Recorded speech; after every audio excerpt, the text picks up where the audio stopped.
لیس البر نہیں ہے یہ نیکی کہ ان تولوا وجوہکم کہ اپنے تم چہروں کو پھیر لو قبل المشرق والمغرب مشرق اور مغرب کی طرف، یہ کوئی نیکی نہیں ہے مشرق طرف مغرب کی طرف منہ کر لینا۔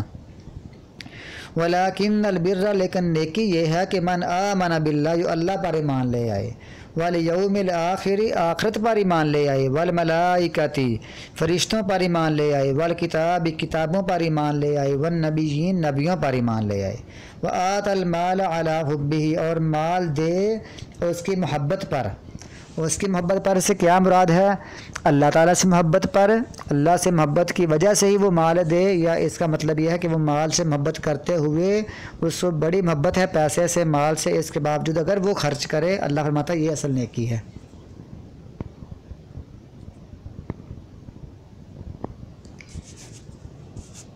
دے کن کن کو؟ ذویل قربا قریبیوں کو، والیتاما یتیموں کو، والمساکین مسکینوں کو، وابن السبیل اور مسافروں کو،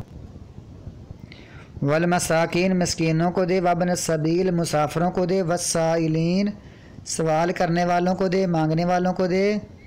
وفی الرقاب قیدی چھڑانے میں دے، قیدی چھڑانے میں، واقام الصلاۃ اور نماز قائم کرے، وآت الزکوٰۃ اور زکوٰۃ ادا کرے۔ یہ نیکی کی پہچان ہے جو اللہ تعالیٰ کے نزدیک نیکی اللہ تعالیٰ پسند کرتا ہے، وہ یہ نیکی ہے۔ سب کچھ میں آپ کو بتا رہا ہوں کہ اس میں کیا کیا نیکی ہے، کہ ایمان لائے اور سب کچھ خرچ کرے اور زکوٰۃ ادا کرے، نماز پڑھے، مسکینوں کو دے، مسافروں کو دے، سوال کرنے والوں کو دے، قیدی چھڑانے ہیں، اگر کوئی بندہ مجبور ہے جیل میں اس کو چھڑانا ہے، وہ بیچارہ ملزم ہے یا خواہ مجرم ہے لیکن اس کی سزا کے لیے پیسہ درکار ہے، تو پیسہ اس کو ادا کر کے تو اس کو چھڑانا۔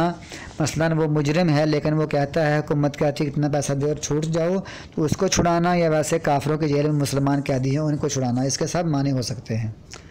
والموفون اور پورا کرنے والے ہوں بیعہد اپنی وعدوں کو، اذا عاہدوا جب وہ وعدہ کریں، والصابرین اور صبر کرنے والے ہوں فی البأساء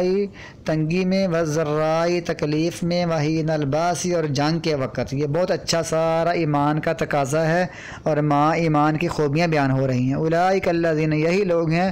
صدقوا جو سچے ہیں، واولئک هم المتقون اور یہی لوگ متقی ہیں۔ یا ایھا الذین آمنوا اے ایمان والو، کتب علیکم الصیام کتب علیکم القصاص لکھ دیا گیا ہے، علیکم تم پر، القصاص و بدلہ لینا، فی القتلى مقتولوں کے بارے میں، مقتل لینا تم پر، مقتولوں کے بارے میں تم پر بدلہ لینا فرض کر دیا گیا ہے۔ الحر بالحر آزاد آزاد کے بدلے،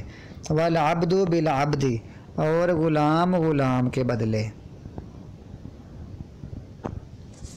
والانثى بالانثى اور مؤنث مؤنث کے بدلے۔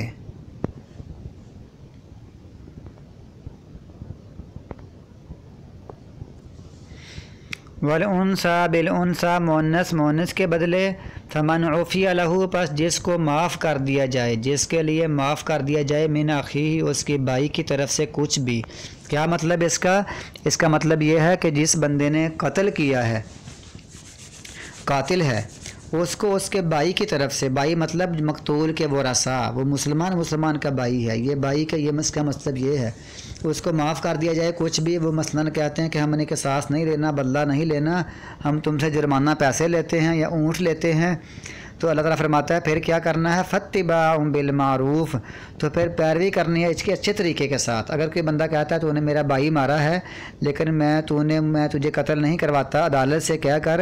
تو تم مجھے 100 اونٹ میری دیت ادا کر دو، مجھے پیسے دے دو، پھر اس کی پیروی اچھے طریقے سے کرے، اس کو پہ تنگ نہ کرے بار بار۔ یہ اس بندے کے لیے جن کا بندہ مرا ہوا ہے،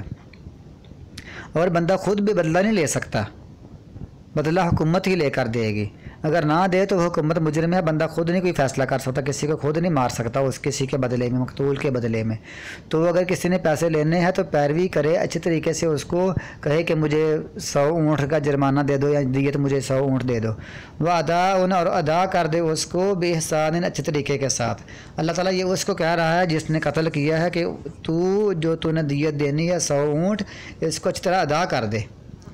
ذالک تخفیف من ربکم ورحمہ، یہ آسانی ہے تمہارے رب کی طرف سے اور رحمت ہے۔ ظاہر آسانی ہے، ورنہ قتل کے بدلے بندہ قتل ہوتا، اللہ نے آسانی کر دی ہے، اور قتل کے بدلے دیت بھی ہے اور قتل کے بدلے معافی بھی ہے۔ بندہ بالکل فری ہو کر معاف کر سکتا ہے، نہ پیسہ لے، نہ قتل کرے، نہ اونٹ لے، دیت لے، کچھ بھی نہ لے، فی سبیل اللہ اس کو معاف کر دے۔ یہ آسانی کیوں ہے؟ یہودیوں اور عیسائیوں پر کیا تھا؟ ایک قوم پر یہ تھا کہ بدلہ لینا فرض تھا، اور دوسری قوم پر یہ تھا کہ معاف کرنا فرض تھا۔ اللہ تعالیٰ نے یہاں تینوں فرما دیا کہ تمہاری مرضی ہے، تم معاف بھی کر سکتے ہو، تم جرمانہ بھی لے سکتے ہو، اور تم بدلے میں قتل بھی کر سکتے ہو، تمہارے پاس تینوں آپشن موجود ہیں۔ فمن اعتدی، بس جس نے زیادتی کی اس کے بعد، فلہ عذاب علیم، اس کے لیے عذاب ہے دردناک۔ وَلَكُمْ فِي الْقِصَاصِ حَیَاتٌ، اور تمہارے لیے قصاص لینے میں زندگی ہے اے عقل والو، لَعَلَّكُمْ تَتَّقُونَ، تاکہ تم متقی پرہیزگار بن جاؤ۔ کتب علیکم، تم پر فرض کر دیا گیا ہے، اذا حضر احدکم الموت، جب تم میں سے کسی ایک کو موت آئے، ان ترک خیرا، اگر وہ کوئی پیسہ وغیرہ، خیر وغیرہ، مال وغیرہ چھوڑے تو کیا کرے؟ نیل وصیت، وہ وصیت کر جائے مرتے ہوئے، للوالدین، والدین کے لیے، قریبیوں کے لیے، اپنے بھائیوں سے کہا جائے والدین کو دینا ہے، قریبیوں فلاں فلاں کو بھی دینا ہے، بالمعروف، اچھے طریقے کے ساتھ، یا کوئی گاؤں کے چیئرمین کو یا بڑے نمبردار کو، ایم این اے، ایم پی اے کو، ناظم کونسلر کو کہا جائے کہ میری وصیت ہے، میرے والدین کو، میرے قریبیوں کو اتنا اتنا دینا ہے۔ حقاً، یہ حق ہے، حق کا معنی فرض، یہ فرض المتقین، متقی لوگوں پر، یہ متقیوں پر فرض ہے۔ فمن بدلہ، جس نے اس کو بدل دیا، بعد ما سمعہ، اس کے سننے کے بعد، جو اس نے سن لیا اس کو بدل دیا، اصلاً بندہ مر گیا تو سننے والے نے سن لیا، بعد میں اس کو تبدیل کر دیا، وصیت پر عمل نہ کیا، تو وہ اس کو گناہگار ہو، اس کو گناہ ہوگا، جو عمل نہیں کرے گا، مرنے والے کو گناہ نہیں ہوگا۔ فإنما، پس بے شک، اسمہ، اس کا گناہ، علی الذین، ان لوگوں پر ہی ہوگا، یبدلونہ، جو اس کو تبدیل کر دیتے ہیں۔ ان اللہ سمیع علیم، شک اللہ تعالیٰ سننے والا ہے، جاننے والا ہے۔ فمن خاف، پھر جو ڈرے، اچھا یہ جو اتلے والی اوپر والی آیت ہے یہ منسوخ ہو چکی ہے، اب وصیت کا معاملہ نہیں ہے، اب تو اللہ تعالیٰ نے سارے حق پہلے مقرر کر دیے ہیں کہ ماں کو چھٹا ملے گا، اور فلاں کو اتنا ملے گا، بیٹے کو ڈبل ملے گا، بیٹی کو سنگل ملے گا، وہ سارا احکامات سورہ آل عمران میں جاری کر دیے گئے ہیں، یہ آیت منسوخ ہو چکی ہے۔ فمن خافہ، پس جو ڈرتا ہے، من موسن، وصیت کرنے والے سے، جانفن، ایک طرف جھک جانے سے، او اسمن، یا گناہ سے، یعنی اگر ایک بندے کو پتہ ہے کہ اب یہ مرنے والا وصیت غلط کر کے جائے گا، غلط کام پر یہ پیسہ لگا کر جائے گا، اور کہے گا کہ فلاں برائی کے کام پر میرا پیسہ، میری زمین سے کچھ لگا دینا، اور جو بندے پاس بیٹھے ہیں اگر ان کو خطرہ ہے، ڈر ہے کہ وہ ایسا کرے گا، تو پھر کیا کرے؟ فاصلہ بینہم، ان کی صلح کروا دے، ان کے درمیان اصلاح کروا دے ان کی۔ فلا اسم علیہ، تو اس پر کوئی گناہ نہیں ہوگا اصلاح کرنے والے پر۔ ان اللہ غفور رحیم، شک اللہ تعالیٰ بخشنے والا ہے، رحم کرنے والا ہے۔